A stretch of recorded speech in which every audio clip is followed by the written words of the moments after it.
오늘도 우리를 선한 길로 인도하실 신실하신 주님을 바라보며 찬양하기 원합니다. 거친 세상에서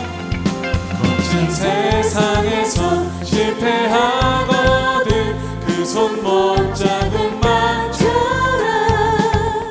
고난 일 하다가 힘을 얻으리 그 손 못 잡음만 줘라. 그 손 못 잡음만 줘라. 그 손 못 잡음만 줘라. 주가 널 지키며 인도하시리 그 손 못 잡음만 내가 어둠 속을 걸어갈 때에 그 손 못 잡음만 줘라. 주가 참 평안을 내게 주시리 그 손 못 잡음 3절로 고백합니다. 내가 부활의 주 따라가려면 그 손 못 잡음만 줘라. 내가 주 안에서 길이 살리라 그 손 못 잡음만 줘라. 그 손 못 잡음만 줘라. 그 손 못 잡음만 줘라. 주가 널 지키며 인도하시리 그 손 못 잡음만 너의 죄악의 짐 무거울 때에 너의 죄악의 짐 무거울 때에 그 손 못 잡음만 줘라. 마음 문 열고서 주를 모셔라 그 손 못 잡음만 줘라. 그 손 못 잡음만 줘라. 그 손 못 잡음만 줘라. 주가 널 지키며 인도하시리 그 손 못 잡음 다시 한번 그 손 못 잡음만 줘라. 그 손 못 잡음만 줘라. 그 손 못 잡음만 줘라. 주가 널 지키며 인도하시리 그 손 못 잡음만 예수는 우리를 깨끗게 하십니다. 예수는 우리를 깨끗게 하시는 주시니 그의 피 우리를 눈보다 너희게 하셨네. 변창는 주님의 사랑과 거룩한 보혈의 공로를 우리 다 찬양을 합시다. 주님은 예수는 우리를 깨끗게 하시니 예수는 우리를 깨끗게 하시는 주시니 그의 피 우리를 눈보다 더이게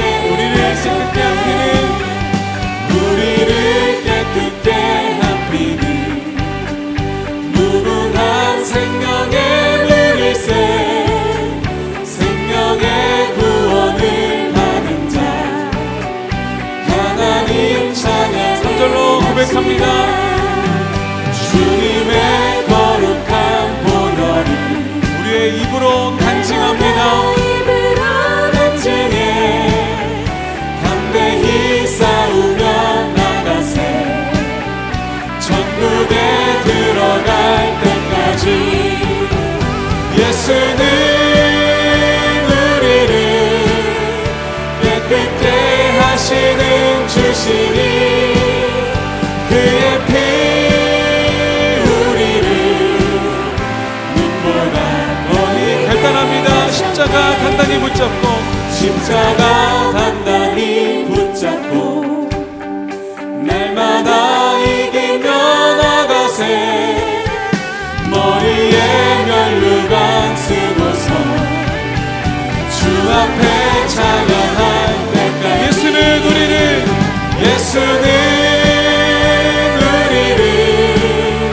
깨끗게 하시는 주시니 그의 피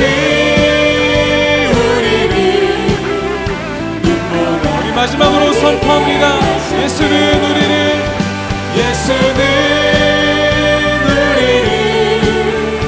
깨끗게 하시는 주시니 그의 피 우리를 영원한 거리게 하셨네. 우리를 정결케 하실 주님을 의지하며 그 주님의 보혈을 찬양합니다. 주님, 그렇습니다. 우리가 주님의 정결한 보혈의 피를 통하여서 주의 자녀가 되었고 백성이 되었음을 선포합니다. 주님, 우리의 삶을 회복시켜 주시고 우리가 주의 얼굴을 구할 때 임재하여 주옵소서. 그렇게 기도하는 마음으로 함께 찬양하며 나아가기 원합니다.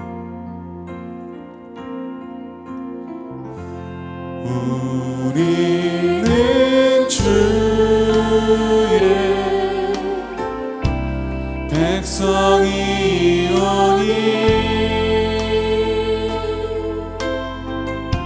주의 그 근위를 선포합니다.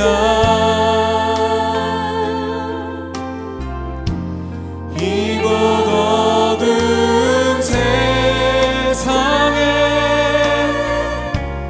빛으로 부르셨네. 주의 얼굴 구할 때 역사하소서.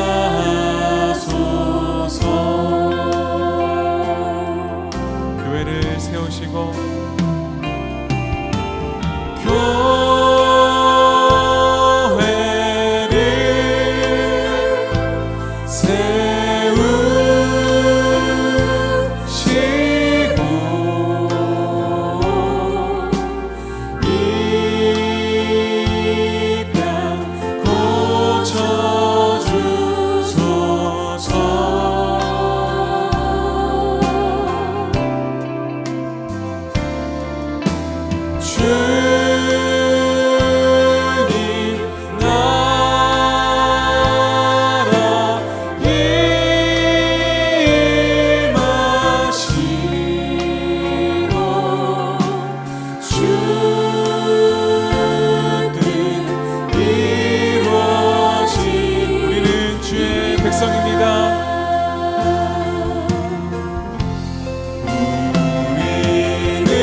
세상에 우리를 빛으로 부르셨습니다. 세상에 빛으로 부르셨네. 주의 얼굴 구할 때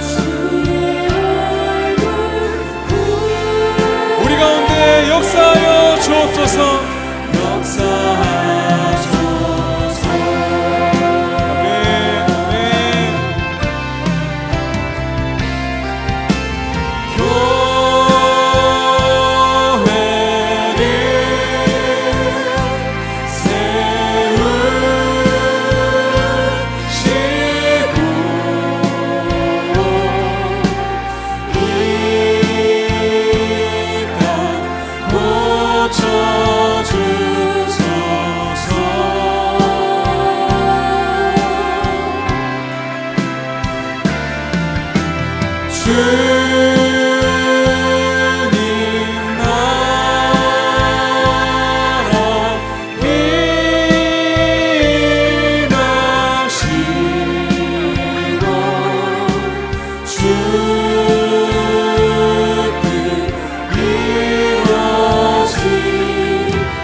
우리가 명절이나 휴일이 되면 텔레비전에 재방영되는 세계 명화들이 있습니다. 그 목록 가운데 빠지지 않고 방영되는 작품이 있다면 바람과 함께 사라지다입니다. 미국 남북 전쟁을 배경으로 한 과거 미국 남부의 신사도, 그리고 목화밭을 배경으로 펼쳐지고 있는 미국 남부의 아름다운 전원의 광경, 또 이러한 전통적인 문화, 그러나 이 모든 것이 전쟁과 함께 다 모두 사라진다는 그런 이야기죠. 비단 문화와 전통뿐만 아니라 그 주인공으로 등장하는 스칼렛이 그가 꿈꾸었던 사랑, 그의 모든 인생에 대한 갈망, 그 모든 것이 바람처럼 다 사라져 버린다는 그런 이야기입니다. 하지만 이 작품이 많은 사람들에게 꾸준히 세월을 두고 그렇게 사랑을 받는 중요한 이유 중에 하나는 아마도 이 작품의 마지막 광경, 마지막 대사 때문이 아닐까 그렇게 생각이 됩니다. 주인공 스칼렛이 마지막으로 사랑했던 남편 레드 버틀러마저 이제 떠나보내야 하는, 그가 떠나가는 광경을 보면서 그가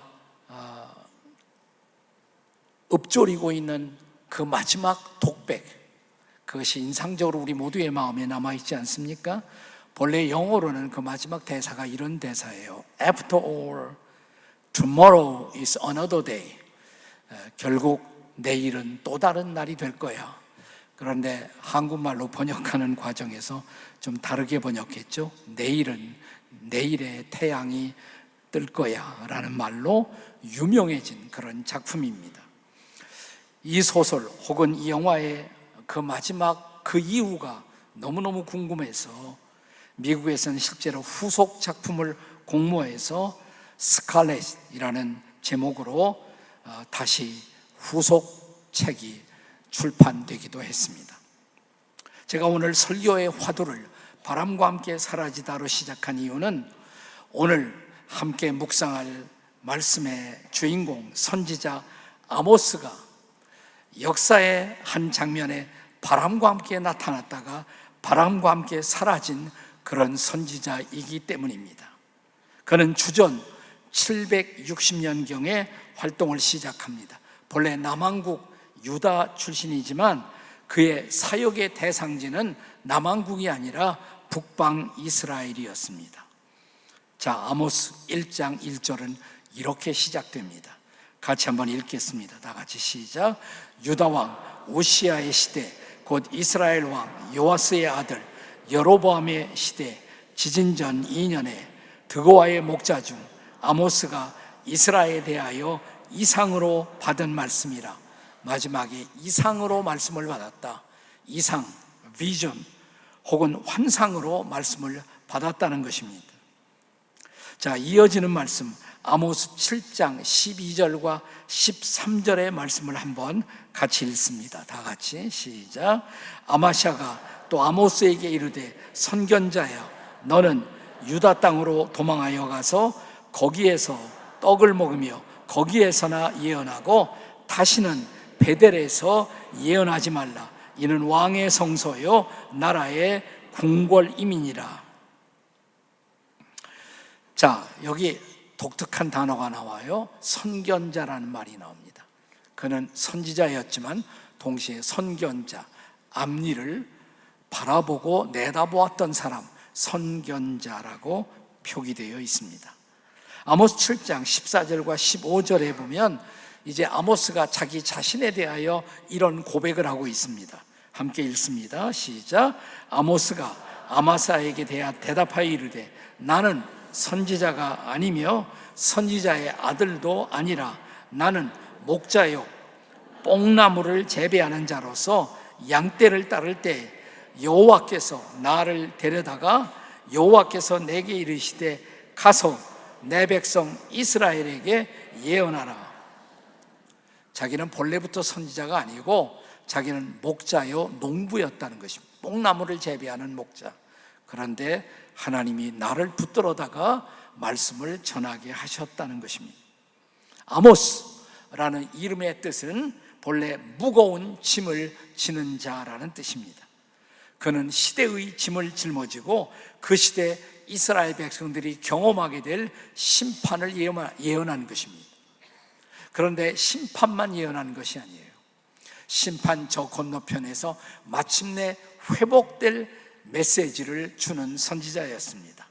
그렇습니다. 우리의 죄는 하나님의 심판을 피할 수가 없지만 하나님은 반드시 심판 건너편에 회복을 준비하십니다. 내일은 내일의 태양이 다시 떠오르는 것입니다. 그 회복의 약속의 말씀이 바로 오늘의 본문입니다. 여기 이스라엘 민족의 내일에 약속된 회복의 본질은 무엇일까요? 아모스는 도대체 어떤 회복을 약속하고 있는 것입니까? 그 첫째는 무너진 다윗의 장막이 회복된다는 것입니다.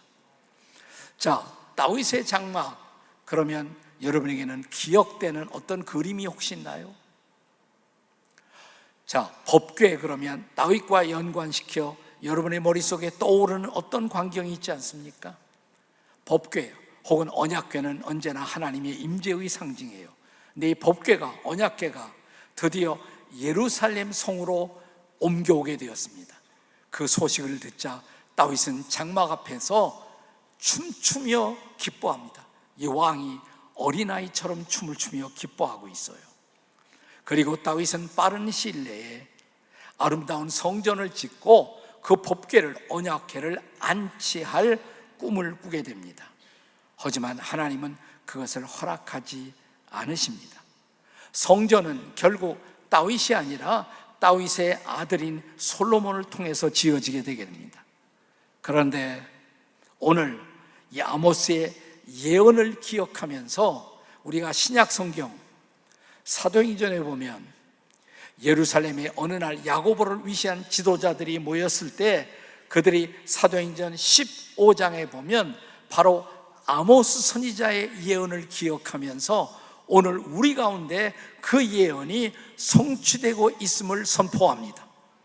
자, 사도행전 15장이에요. 15절, 16절, 17절의 말씀을 함께 같이 읽겠습니다. 시작. 선지자들의 말씀이 이와 일치하도다. 기록된 바 이후에 내가 돌아와서 다윗의 무너진 장막을 다시 지으며 또 허물어진 것을 다시 지어 일으키리니 이는 그 남은 사람들과 내 이름으로 일컬음을 믿는 모든 이방인들로 주를 찾게 하려 함이라. 아멘. 여러분, 다윗이 처음에 장막을 가지고 그 장막 안에서 하나님을 예배하다가 나중에 솔로몬을 통해서 성전이 지어지잖아요. 그러면 기왕이면 먼 훗날에 솔로몬의 성전이 회복되는 것이 더 좋잖아요. 다윗의 천막으로 이루어진 장막보다 솔로몬 성전이 훨씬 화려하고 훨씬 웅장하고 훨씬 아름다웠기 때문입니다.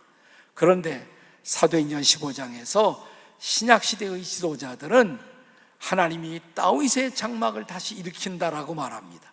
그리고 그 예언이 지금 우리 가운데 이루어지고 있다고 선포하는 것입니다.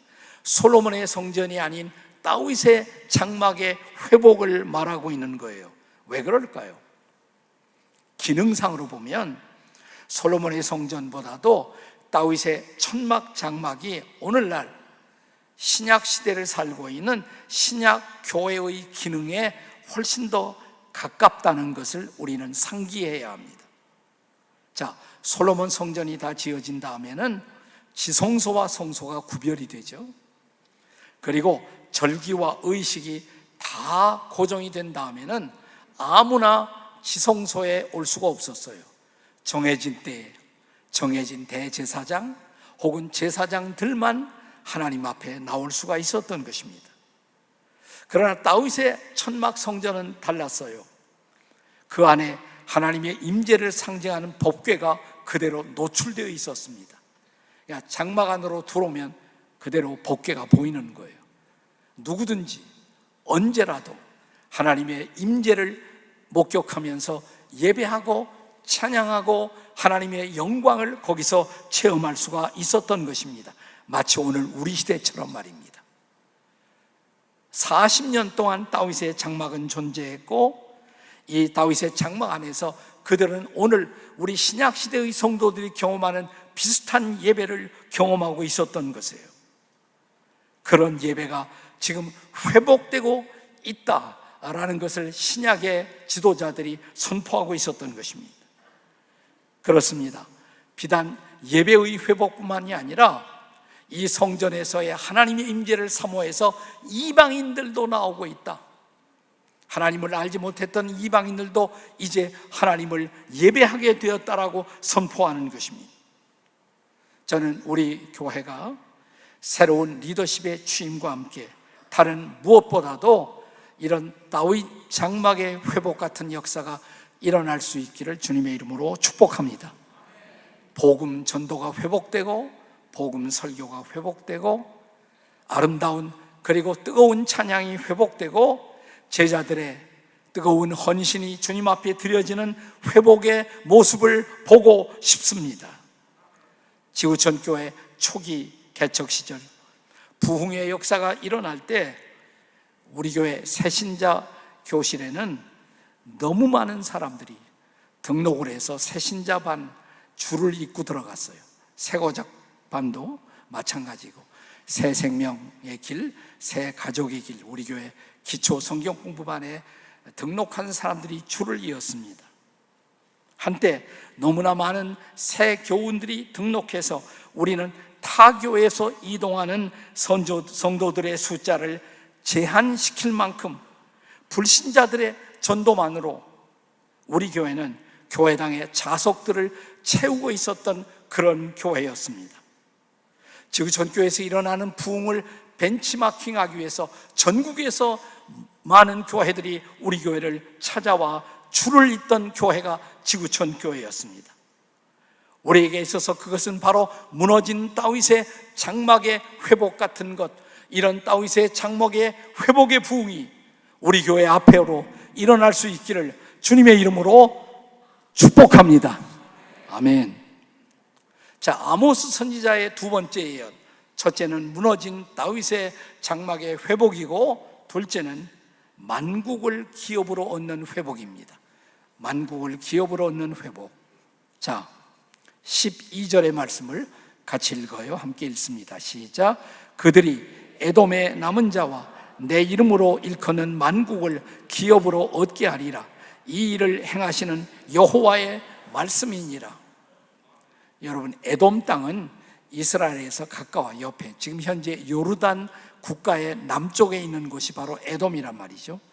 그러니까 유다나 예루살렘에서 아주 가까운 곳에 에돔이 있어요. 그러니까 에돔에서도 하나님의 기업이 이루어질 것이다. 가장 가까운 에돔에서부터 시작해서 거기에만 멈추는 것이 아니라 만국에 이르기까지 하나님의 축복이 나누어질 것을 예언한 것입니다. 우리가 하나님께 받은 축복이 우리 가정에만 머문다면, 우리 교회만 머문다면 우리가 믿고 있는 하나님은 지역신에 불과할 것입니다. 그러나 우리가 믿고 있는 하나님, 어떤 하나님이죠? 만왕의 왕, 킹 오브 킹스, 만주의 주, 모든 만민들의 하나님. 그렇다면 사랑하는 여러분, 그분의 통치와 축복은 우리를 넘어서서 만국에까지 그 축복의 영향력이 나누어져야 할 줄로 믿습니다. 그것이 본래 믿음의 조상인 아브라함을 하나님이 맨 처음 부르실 때 그에게 기대한 축복이 아니었습니까?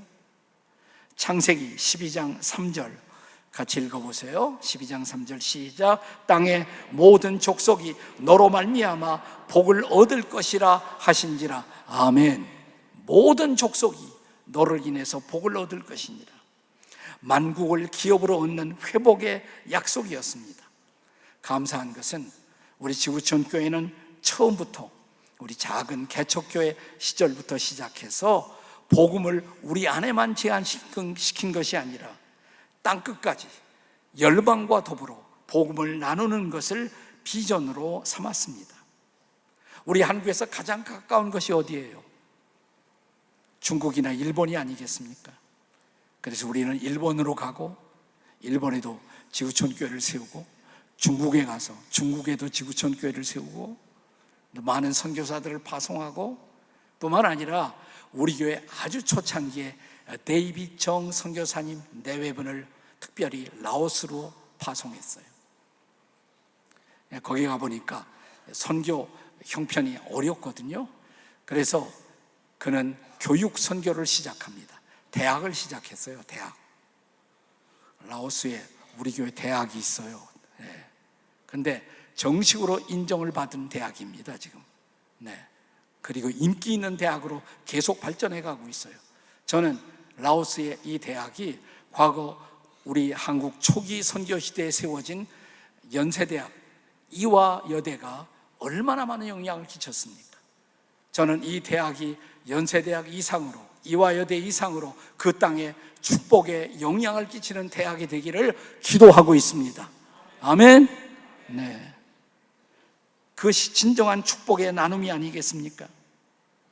뿐만 아니라 우리는 해마다 블레싱 사역으로 여름철이면 해외 단기 선교를 떠나지 않습니까?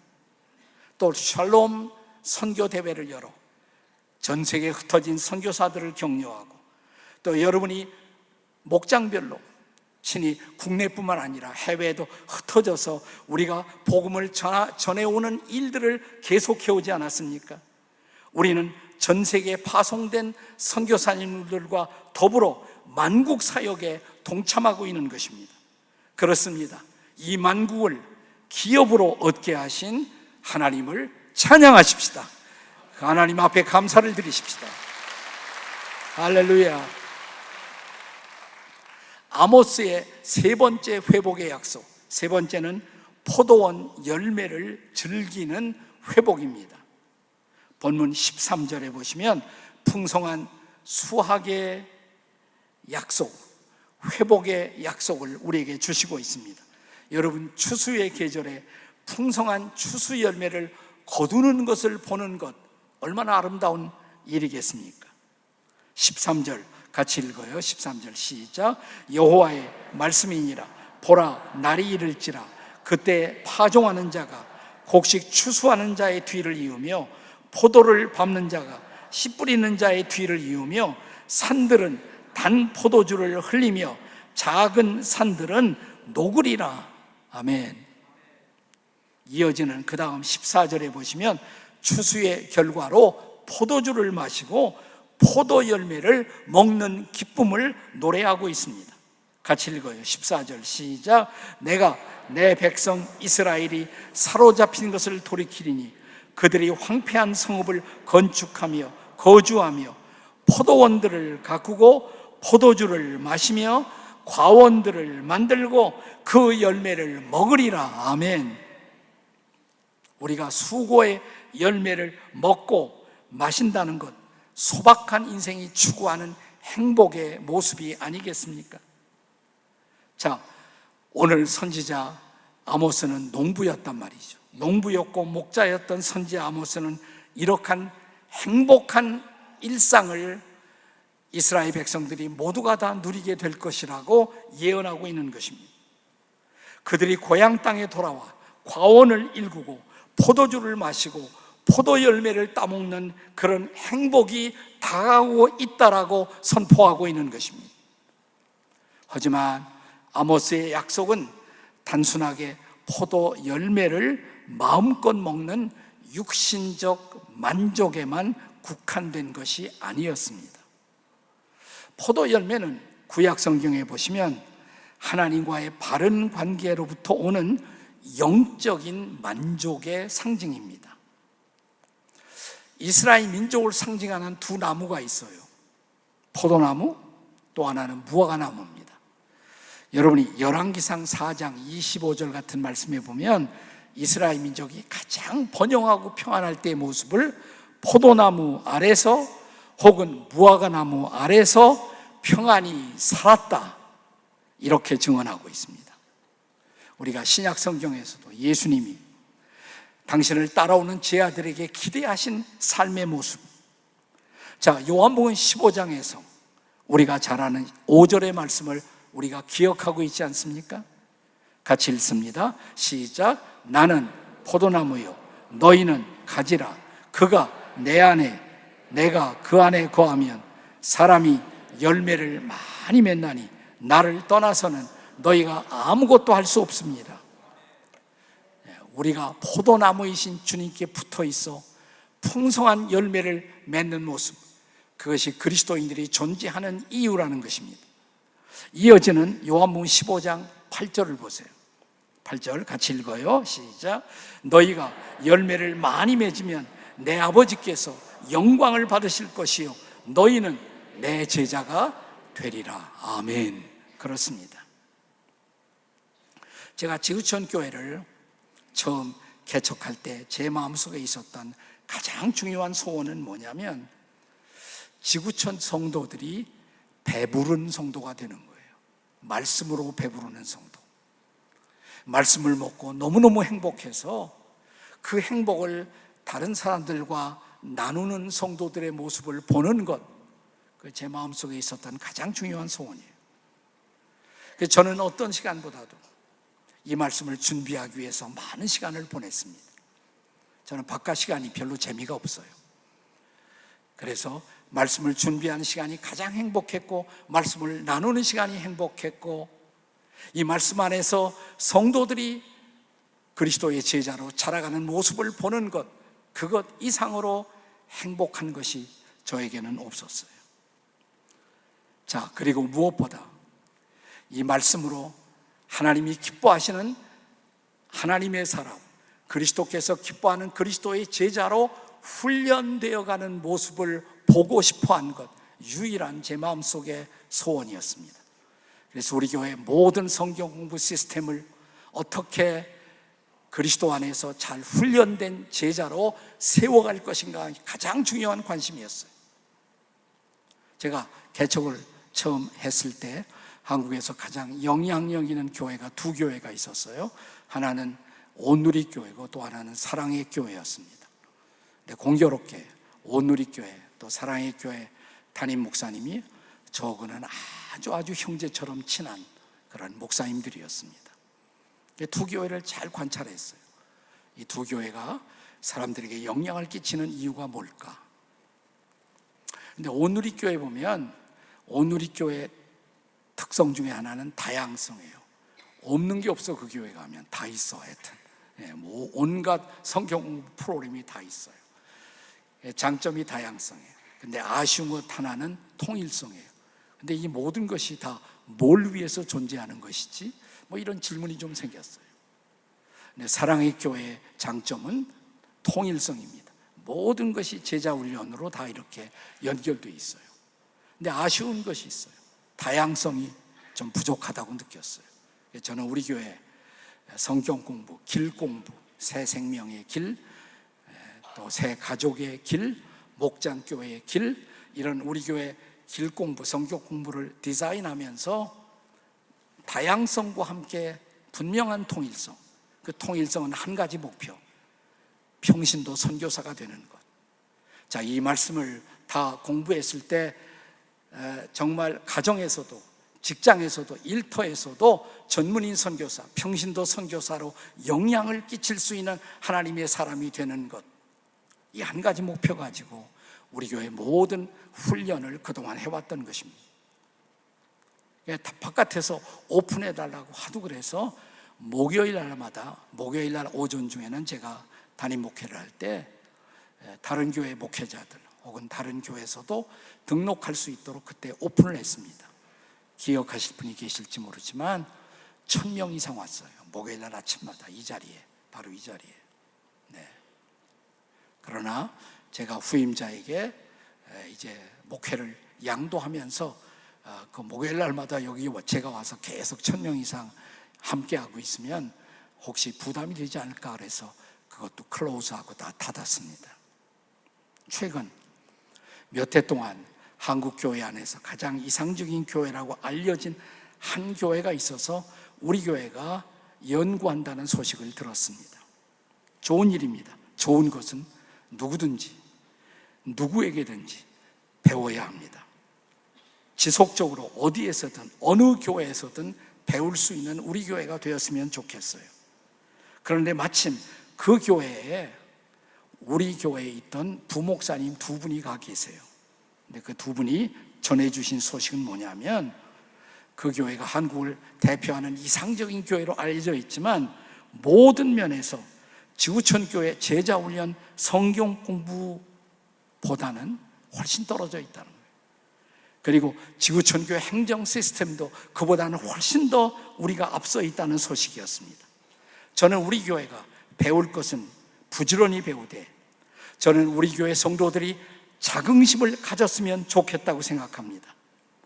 그동안 우리 교회 목회자나 평신도 지도자의 실수로 뼈아픈 트라우마의 시간을 우리가 갖기도 했지만, 그렇다고 해서 우리 교회가 걸어왔던 역사의 과정에서의 그 많은 축복들, 그리고 자긍심을 잃지 않았으면 좋겠습니다. 저는 믿습니다. 지구촌 교회는 자랑스럽고 건강한 교회입니다. 여러분이 믿어도 좋고, 여러분이 자랑스러워해도 좋고, 여러분이 모든 것을 걸어도 좋은 교회로서 계속해서 성숙해 갈 것이라고 저는 믿습니다. 새로운 지도자의 주인과 함께 다시 이런 놀라운 회복의 은혜가 우리 가운데 돌아올 수 있기를 주님의 이름으로 축복합니다. 내일은 더 밝고 더 아름다운 태양이 지구촌 위에 떠오를 것입니다. 그것을 믿고 기대하고 기도하는 우리 교회가 될 수 있기를 주님의 이름으로 축복합니다. 아멘. 아멘. 기도하십시다. 우리 가슴에 손을 얹고, 하나님이 이 어두운 세상 속에 교회를 세우신 이유, 우리를 통해서 빛을 발하기 위해서 어둠을 밝히고 세상의 소금이 되고 세상의 빛이 되고, 그리고 거룩한 영향을 끼치는 교회, 우리 교회뿐만 아니라 우리 교회를 넘어서서 이웃 교회들에게 열방 가운데 거룩한 영향을 끼치는 교회로 하나님 원하시면 나를 쓰실 수가 있습니다. 원하시면 우리를 사용할 수가 있습니다. 원하시면 우리 교회를 쓰실 수가 있사오니 우리를 써 주시옵소서. 주님 부르고 통성으로 같이 기도합니다. 주님, 우리가 기도합니다. 우리를 부르시고 우리를 축복하시고 우리를 통해서 주님의 거룩한 영광이 드러나도록 하나님 아름다운 주의 모습이 드러나는 우리 교회가 될 수 있도록 성령으로 역사하시고 인도해 주시옵소서. 우리는 주의 백성이오니 주의 그 큰 이름 선포합니다. 이곳 어두운 세상에 빛으로 부르셨사오니 우리를 통해 그 빛을 발하게 하시고 그 축복을 나누게 도와 주시옵소서. 예수님의 이름으로 기도합니다. 아멘. 찬양하시겠습니다. 우리는 주의 백성이오니. 우리는 주의 백성이오니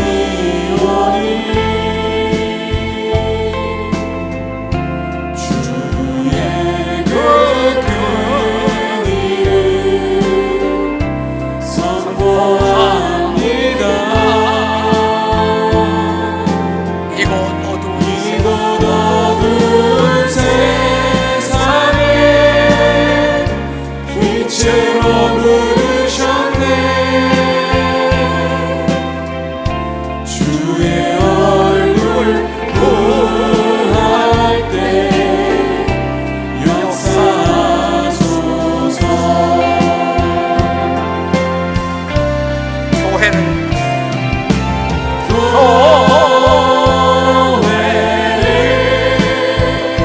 새로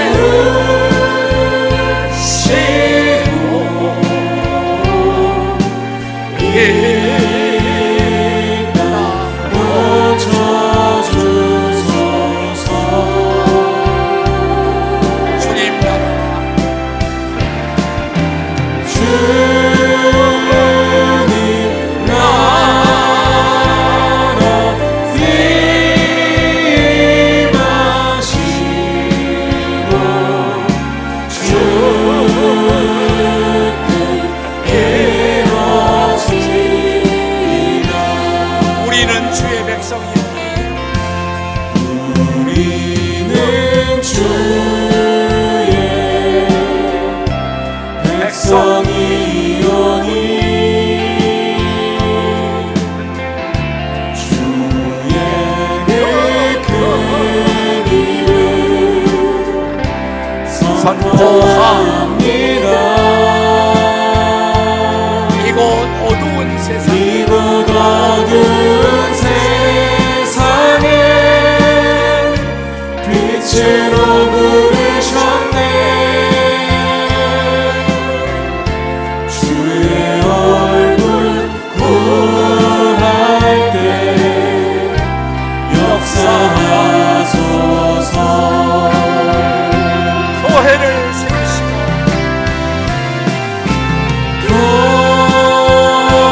교회를 세우시고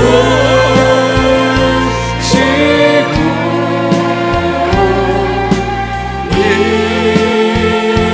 땅 고쳐주소서. 주님 나라 임하시고 주님 나라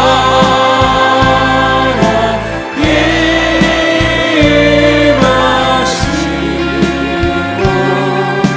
주 뜻 이루어지이다.